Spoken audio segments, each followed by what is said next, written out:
Oh,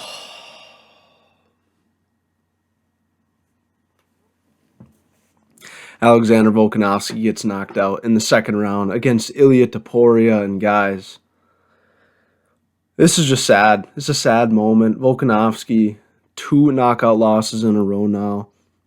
Islam Makhachev the first time, and now Ilia Topuria, no longer the UFC featherweight champion. And first of all, I'm going to start off by congratulating Ilia Topuria. What a performance. I did have worries about Volkanovski being knocked out in this fight, and they came true. They did. Look, Ilia Topuria was a great counter striker with heavy hands. Heavy hands.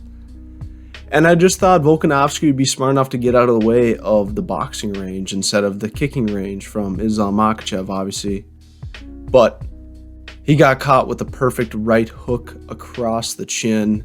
And I don't think it had anything to do with him being knocked out in the last fight. Sure, might have done a little bit more damage, and the damage over time would have been more. But I think it was just the power of Ilia Topuria is just so good. It is really so good.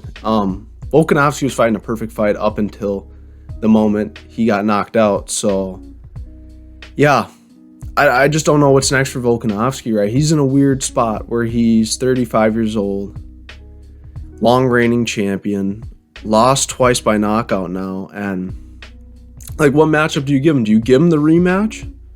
Like, does Volkanovski deserve a rematch? Yes. Should he get a rematch? I don't want him to. Because I think the same outcome is going to happen the second time. I don't know why.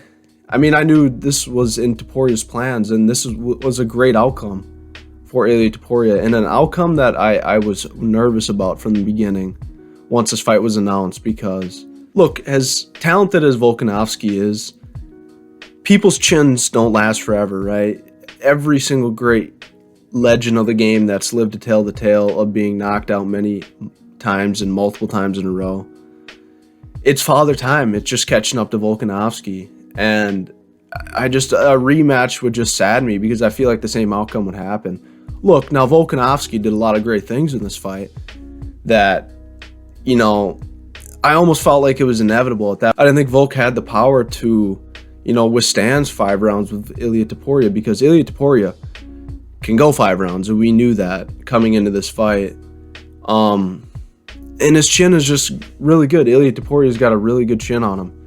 And maybe that was something that could have been exposed. But then again, we didn't know how good it was to an extent of, taking damage over time through 5 rounds. Didn't need it against Volkanovski. He knocked him out in the second round. Flatline KO. I was shocked. I think I stood still for about 5 minutes and just was like in awe, because I knew this was a scary outcome that could have happened. And I just was in denial. And I still kind of am in denial, but Ilia Topuria, what a job. I mean, this guy, we talked about how a lot of people wanted him to be humbled and how a lot of people thought he was being arrogant. Yeah, he was being arrogant, but he was confident. He was confident the entire time. I don't think that was a doubt about anything about Ilia Topuria. It's just coming full circle for Ilia Topuria. And, man, it's sad to see a legend like Volkanovski get knocked out in that fashion, back-to-back fights. But the featherweight division kind of needed a new name in the division, and Ilia Topuria is a great name to have. He's got 2 countries behind his back, Spain and Georgia, and he's going to get a lot of fans in that region. So I am excited for the Ilia Topuria reign because he is an entertaining fighter. He goes out there and finishes people, and he's got really good boxing and a good ground game to go with it. And, when I talked about them being similar fighters, this is something I ran into with wanting to pick Topuria too, is just they are so similar. Maybe not to the full breakdown of their stylistic, but they're just same in the same things, like they're great strikers, great on the ground, same stature, right? Undefeated in the weight division. And Ilia was just younger and powerful and hungrier. I won't even say hungrier. I think this is Volkanovski's biggest moment to date, to to prove the doubters wrong. I think the first Islam fight was close, but this one, he got knocked out, in the second fight against Islam. So this one was like, all right, is he going to live to tell the tale? And he just didn't. And it was sad. But a great fight from Ilia Topuria. He's going to be a great champion for years to come. I wonder who they give him next, because I feel like they might give him Volkanovski, and I don't think I'm ready for that. And I hope they don't. I think give Volkanovski some time off to really, really recover. And see, but it brings me to a point, like, what does he do? Like, I don't know what he's going to do. I know he wants to get back to the belt. I don't think he can now. I don't think he can. And it would take a perfect fight for Alexander Volkanovski to beat him in the second time. And even that, they'll go to a third.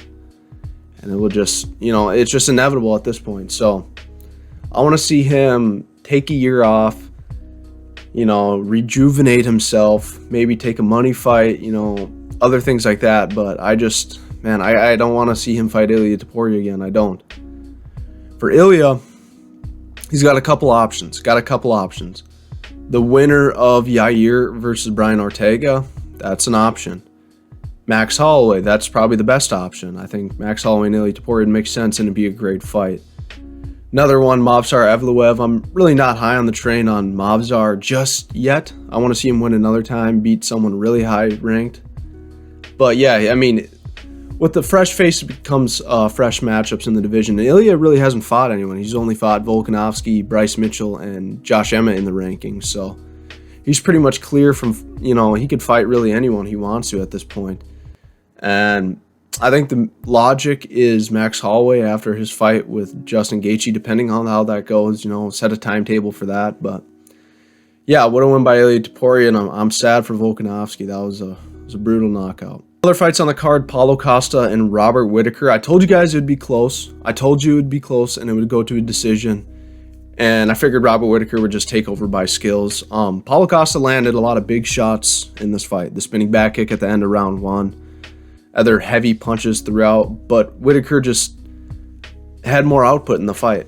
And he was landing, maybe not the harder shots, but the cleaner shots in between, the majority of the rounds. And Paulo Costa, as much shit as a guy gets, he really was being underrated coming into this fight by many people. I thought, say what you want about the Marvin Vettori fight, right? But we saw, how skillful he was. He was just so gassed right away, so he couldn't throw everything. He looked in shape this time around, looked like he wanted to go out there and win. So I figured it'd be a close fight, but Whittaker ultimately was just the better fighter in this. And when he, after that first round adversity, we didn't know how he was going to respond in the second. Did even better in the second, and then did even better in the third to win the decision. And a lot of people were calling this robbery. I just don't know. And I just think Whittaker won that 2 rounds of 1 pretty clearly. And yeah, Whittaker. I mean, Sean Strickland. I saw that matchup as a potential matchup. That'd be a really good matchup. I would love to see that. 2 of the guys who are in the top 4 going at it. And I'd be interested to see that fight, because Sean Strickland coming off loss, Whittaker coming off a win. Both of these guys lost to Duplessis. Winner maybe gets Duplessis or Adesanya after, I mean, middleweight at the top is kind of a mess right now, because who gets who, right? Who is going to fight, each person. But I think that's a fight to make. And then Paulo Costa, I want to see him fight Jared Cannonier. I think that'd be a great fight. Jared Cannonier is 1 win away from fighting for the belt. Paulo Costa didn't take too much damage in this fight, and I think he'd be willing to go in the summer for a main event in a fight night card.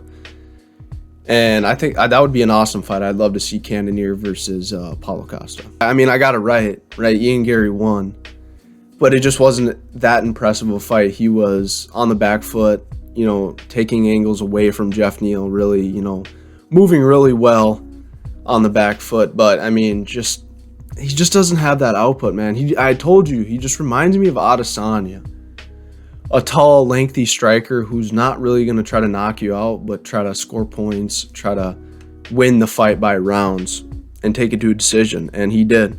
And I picked him to win by KO in the 3rd round.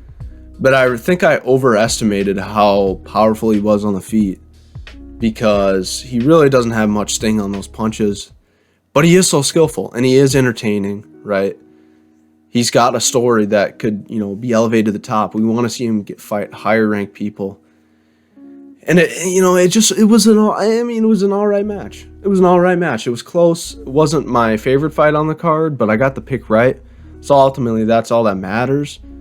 And as much as I wanted to see Ian Gary lose this fight, it is better for the division in the UFC for him to win this fight for bigger matchups down the line. So yeah, Ian Gary wins that one by decision. Merab demolishes Henry Cejudo in the second and third round. I had it flipped. I thought Cejudo would do a little bit better in the third after just being pressured early and often, not really knowing what to do. He won the first round and then lost the last two and got ragdolled, really. I mean, it was impressive how Merab beat him in the second and third round. The takedown entries were beautiful.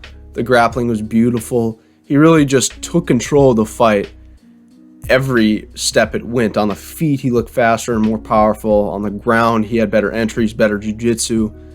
Just looked like the overall better fighter in the matchup. And look, I figured that would happen. I thought Cejudo would try to keep it close, but ultimately the skill set and the gas tank of Merab would just ultimately take over. And it did. And Merab's scary, man. He's so scary. I don't think anyone in the bantamweight division can beat him. And as much as I love Corey Sandhagen, he's my favorite fighter in the UFC. I don't think he matched up well against Merab. Sean O'Malley, I'm not the biggest fan, but I'm also kind of a fan of him. He's probably got the only style that can beat him. He's one of the few people in the division that can move off the back foot really well and land hard punches. And you saw what he did to Aljamain Sterling, the counter, step back right. I wouldn't say he could do that to Merab 10 times out of 10, not even probably 8 times out of 10, but he would have a good chance to beat Merab. It's just after the first round or the second round, how much longer are you going to survive with Merab, because he's just going to keep coming at you and he's going to just press you nonstop, take you down. It's just a nightmare to deal with. He really just is a nightmare matchup for most people in that division. And I can't see anyone that could come to mind that could beat Merab. Like, look at through the top guys in the division. Sean O'Malley, he's got a decent chance to beat him. Sandhagen, I'm not sure, right? Petr Yan already lost to him. Song Yadong, that'd be interesting in a couple of years down the line, but I'm not going to say much. It's like these top guys, what do they present to Merab? Of course, there's other contenders in the division that haven't broke through the top 15 or haven't broke through the top 10 to really show how good they are. I feel like an Umar Nurmagomedov could, be a guy that could give him troubles, of course, because of the name value and how skilled he is. But yet again, like Merab is he's in his prime. He's looking unstoppable. I'm saying, if he fights Sean O'Malley next, which could be the next fight, I don't know, dude. That's a close fight. That's a really close fight. I don't know who I'd favor in that. I'd honestly probably go Merab. If I had to pick right now, I think I'd go Merab over Sean O'Malley. But it'd be close. I think it would be pretty close because Sean O'Malley is really good. Anthony Fluffy Hernandez submits Roman Kopylov in the second. Anthony Hernandez is just a beast. The entire time the fight was going on, I was just thinking to myself, man, this guy is just nonstop pressure and really is just a beast. He really is just a freak of nature and a beast when it comes to just pressure and breaking people. Roman Kopylov was one of the scariest guys in the division, unranked. And Anthony Hernandez just demolished him, vanished him from this earth. And I really like Anthony Hernandez because of that fact. He's got insane cardio, a great submission game, and pretty good power on the feet. And with all those three combined, this guy's got a chance to be a new champion in the middleweight division. Too soon to say, but this guy's got skills for days. He beat Brendan Allen, who's in the top 10 of the middleweight division, so we know he's got the skills to hang with the best in the division. I just want to see him fight someone really, really good in that division. Maybe a Roman Dolidze, maybe a Jack Hermanson. I think that'd be a great fight. But yeah, either of those guys, I think that'd be a great matchup for Hernandez to beat. For Kopylov, I don't know. The ground game was the question that was arising the entire week. Was Kopylov going to be able to stop Hernandez's pressure by knocking him out? and it just didn't ultimately. And that's why I thought was going to happen, because he has a hole in his game, which is the grappling. And that's what Hernandez is known for, that relentless grappling. Took care of business last night. Second round submission. What a great finish by Anthony Hernandez. I'll be going over the UFC 300 main event video and my thoughts on that entire card a little bit after this, but I mean, what a pay-per-view. This is obviously the best pay-per-view and the best event they've had so far this year.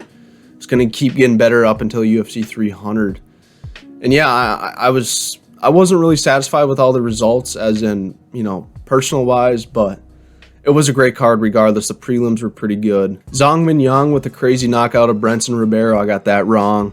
That was a great fight. Danny Barlow knockout over Josh Quinlan. That was a great knockout. Oban Elliott with the decision over Val Woodburn.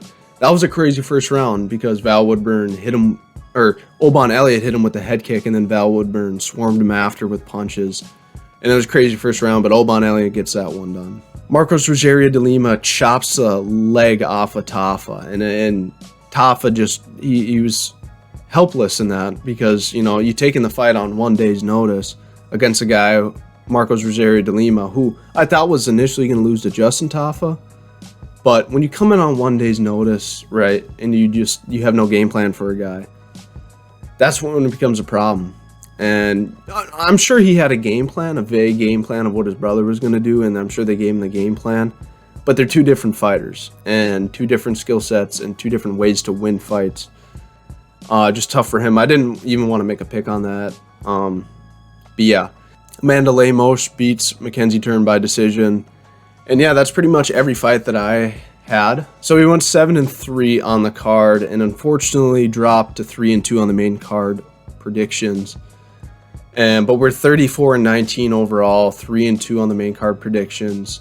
Trying to get better. We got the UFC Mexico City Fight Night card. This should be a good one next week. I'm excited for that. If you like this video, please like and subscribe. That'd mean the world to me. And comment down some video ideas I should do down below. UFC 298 was a great card. Ready for UFC 299, 300, all the pay-per-views after this. And yeah, I'm excited. But until next time,